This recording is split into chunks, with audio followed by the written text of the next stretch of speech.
നെടുമങ്ങാട് നിയോജക മണ്ഡലത്തിൽ ഏറ്റവും കൂടുതൽ കുട്ടികളെ SSLC പരീക്ഷയിൽ പങ്കെടുപ്പിച്ച് മികച്ച വിജയം കരസ്ഥമാക്കിയ വിദ്യാലയം ലക്ഷ്മി വിലാസം ഹൈസ്കൂൾ പോത്തൻകോട്.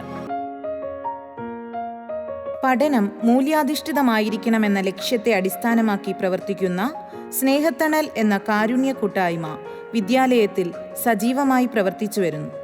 സഹപാഠിയുടെ വേദന തിരിച്ചറിഞ്ഞ വിദ്യാലയം അവൾക്കായി കരുതലിൻ്റെ കൈത്താങ്ങാകുന്നു.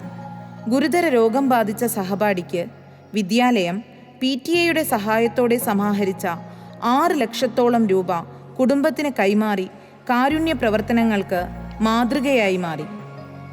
സ്നേഹത്തണൽ കൂട്ടായ്മയുടെ ഭാഗമായി 2022 നവംബർ 1 വിദ്യാർത്ഥികളുടെ സഹകരണത്തോടെ ആരംഭിച്ച RCCയിലേക്കുള്ള പൊതിച്ചോറ് വിതരണം മാതൃകാപരമാണ്.